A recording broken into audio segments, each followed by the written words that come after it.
बोलो जयकारा बोल मेरे श्री गुरु महाराज की जय। सभी गुरुमुख प्रेमियों से सप्रेम जय सच्चिदानंद। परोपकार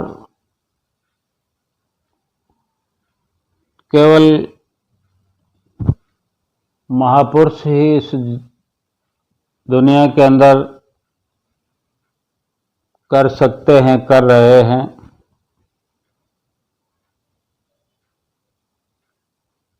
कि दुनिया के अंदर एक दूसरे से जो आगे निकल जाने की होड़ लगी है, इस कारण से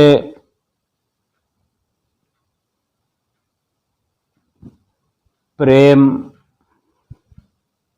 प्रीत ये सब कहीं धूमिल हो रहा है।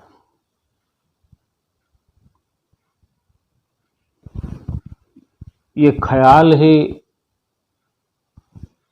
दिमाग के अंदर जैसे आना ही बंद हो गया हो। संतों के सानिध्य में रहने वाले, संतों के सत्संग के प्रभाव से संतों जैसा आचरण हो सकता है और परहित का चिंतन भी वही कर सकता है,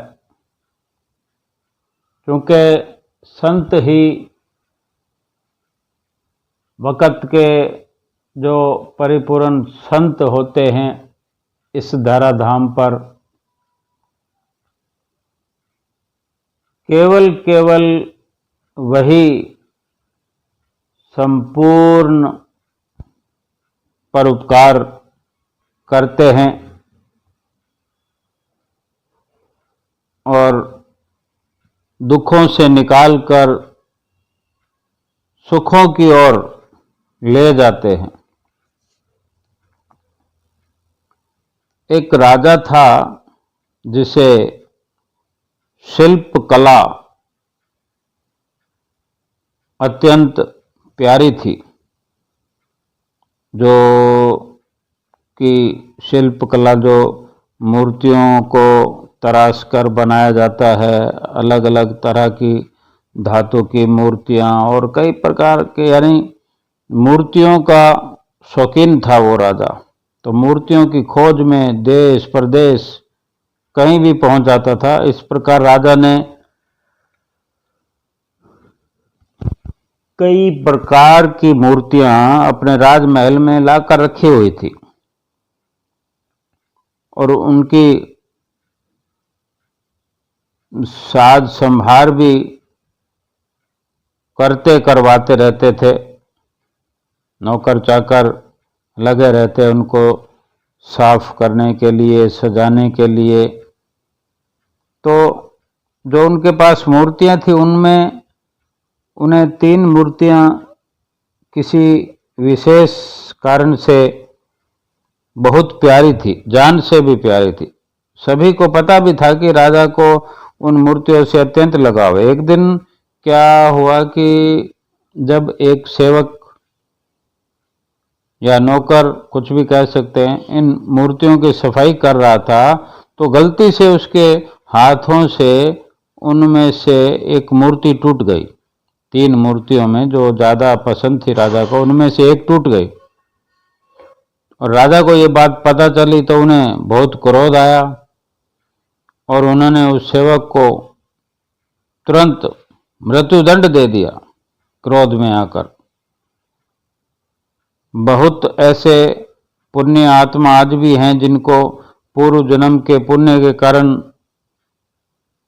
वो राजा बन चुके हैं और गुरुत्व ज्ञान के अभाव में गलत निर्णय लेकर अपने भविष्य को खराब करते चले जा रहे हैं। यानी बहुत पुनीत कर्म एकत्र होते हैं जब कोई राजा के पद पर पहुंचता है, शुभ कर्म एकत्र होते हैं तो। लेकिन यहाँ सत्संग के अभाव के कारण, संतों महापुरुषों के ज्ञान के कारण, ज्ञान न मिलने के कारण बहुत कुछ गलत निर्णय राजा के पद पर बैठकर कर देते हैं और पता भी उनको नहीं चलता कि हमारे हाथ से कितनी भूल हो गई, चूक हो गई। अगर बचपन में सही शिक्षा मिलती है, युवावस्था में सही शिक्षा मिलती है, गुरुकुल का भी अपने आप में एक बहुत महत्व है कि शिक्षा गुरुकुल में जिन्हें मिलती है। आजकल ये सब ना हो, लेकिन फिर भी संतों का सत्संग बड़ी आसानी से सुलभ हो जाता है। अगर कोई सत्संग की प्राप्ति करना चाहे तो इतना मुश्किल नहीं है, थोड़ा प्रयास करने पर भी नसीब हो जाता है सत्संग। क्योंकि संत महापुरुष बड़े दयालु होते हैं।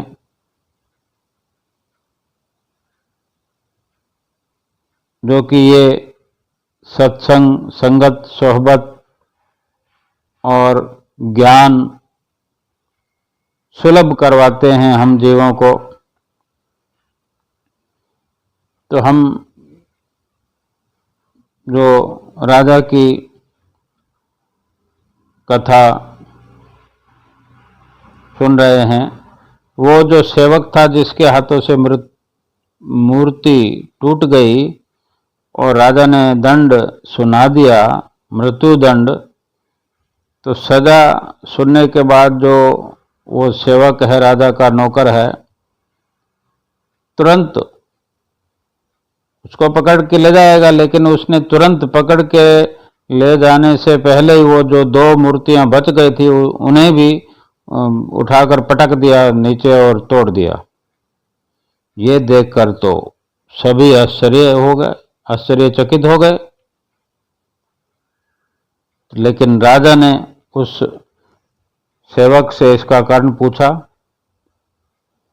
तब वो सेवक कहता है, महाराज क्षमा कीजिए, ये जो मूर्तियां हैं मिट्टी की बनी हुई हैं, बड़ी नाजुक हैं, इन्हें कोई अमरता का वरदान नहीं मिला हुआ। ये जब बनाई गई हैं तो इन्हें कोई अमरत्व तो नहीं मिला कि ये मूर्तियां अमर रहेंगी।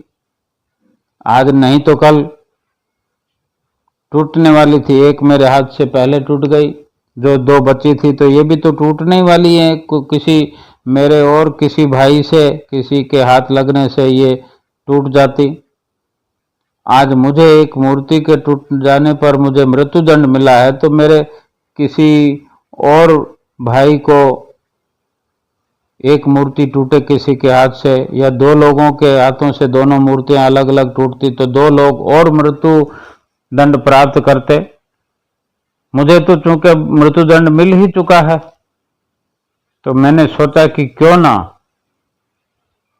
मैं ये 2 मूर्तियां भी तोड़ दूं, ताकि मेरे इस कार्य से किन्हीं 2 व्यक्तियों की जान बच सकती है।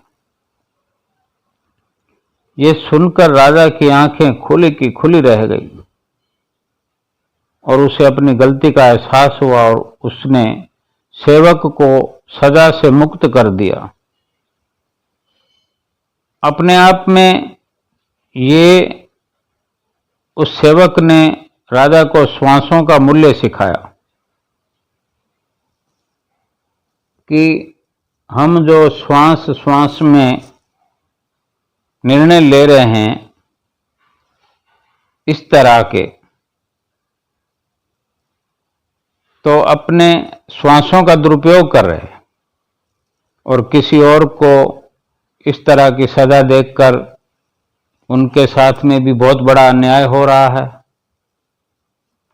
तो सेवक ने सिखाया कि अगर न्यायाधीश की कुर्सी पर बैठकर न्याय करना हो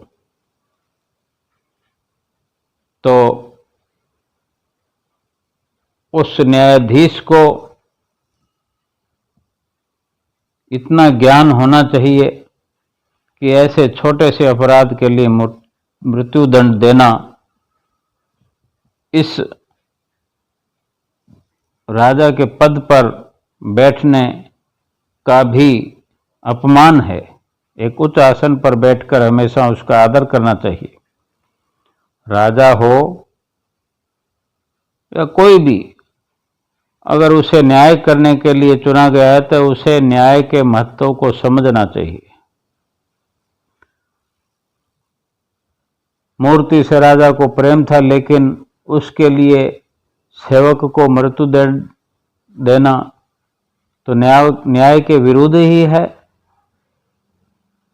कि किसी की भावनाओं से दूर हटकर फैसला देना चाहिए।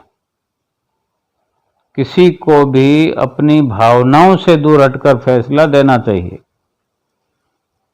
हमें जो ठीक लगता है ये ना सोचकर कि जो वास्तव में ठीक हो। तो राजा को समझ आ गई और उसने अपने उस सेवक को दंड से मुक्त कर दिया।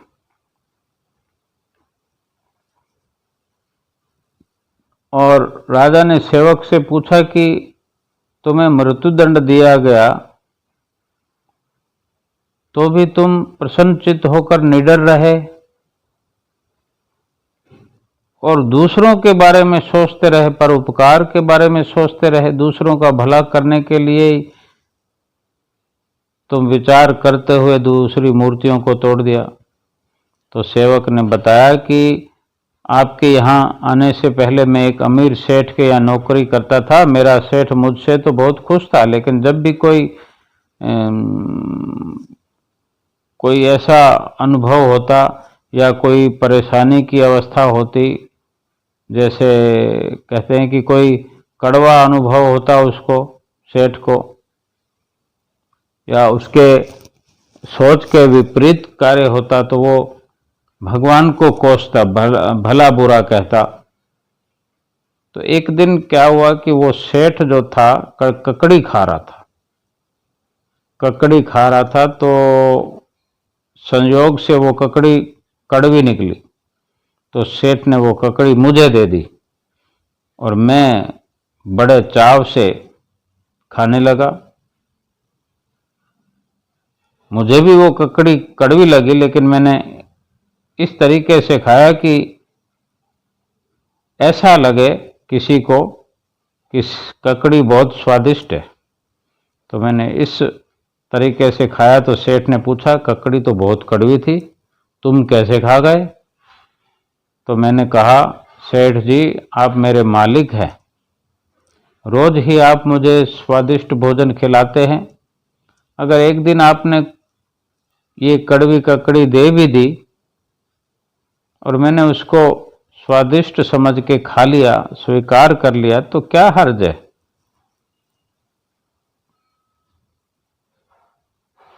और इस प्रकार समझाते हुए राजा को वो कहने लगा कि राजन, अगर ईश्वर ने इतनी सुख संपदाएं दी हैं और कभी कोई ऐसी वस्तु मिल जाती है जो हमें पसंद नहीं, तो प्रभु पर कभी इस तरह की दुर्भावना प्रभु से नहीं रखनी चाहिए। सद्भावना मन में बनाते हुए जीवन यापन करना चाहिए। और मृत्यु और जीवन सब ये प्रभु की देन है। हमको ये समझना चाहिए, हमें श्री गुरु महाराज जी ये सिखाते हैं, श्री गुरु महाराज जी की ये सीख होती है कि उसके भाने में रहना है, यानी उनकी रहनुमाई में रहना है। वो हमें जो कुछ सिखाते हैं वो एक जीवन का अटल सत्य हर पल हमें समझाते हैं। हमें सत्संग के दायरे में रहना सिखाते हैं, जो नित्य नियमों की पालना करवाते हैं। उन नित्य नियमों की पालना में श्री आरती पूजा है। श्री आरती पूजा का जो हमारा नित्य नियम है, पहला नियम है, श्री आरती पूजा के अंदर जो शब्द प्रयोग में लाए गए हैं, एक एक शब्द गूढ़ता को लिए हुए है, एक एक शब्द के गहरे राज हैं। हम विचार करते हुए उनको, एक एक शब्द को अपने जहन में, दिमाग में बिठाते हुए, अपने चित्त वृत्तियों में एक एक शब्द को सजाते हुए और उनका अर्थ समझते हुए श्री आरती पूजा का पहला नियम निभाएं। दूसरा नियम सेवा। सेवा की अहमियत को समझते हुए बहुत ही सुंदर भाव से, सुंदर विचार से, प्रसन्न चित्त से सेवा का नियम निभाएं। और सत्संग, सत्संग के मायने क्या है? सत्संग में बैठ जाना और सुनकर चले जाना सत्संग कदापि नहीं है। सत्संग का अर्थ ही यही है कि सत्य का संग करना, सत्य को अपनाना और असत्य को अपने से दूर रखना और अपने को सत्य से दूर करना। और दर्शन करना अपने सतगुरुदेव महाराज जी के, केवल उनको निहारना नहीं, उनके दर्शन दीदार की गहराई को समझना और अपने चित्त वृत्तियों में उतारना कि सतगुरु के दर्शनों के प्रभाव को अपने चित्त में उतार कर उनके समान दुनिया में कोई भी हमें उन जैसा प्रतीत ना हो, ऐसा भाव मन में बनाते हुए दर्शनों का लाभ प्राप्त करना। और सुमिरन के बारे में जो हमें समझाया जाता है, भजन के बारे में, भजन अभ्यास के बारे में समझाया जाता है, एकाग्र मन से, एकाग्र चित्त होकर सुमिरन करते हुए अपनी सुरति को पिंड देश से ब्रह्मांड देश की सीमा के अंदर ले जाकर अपने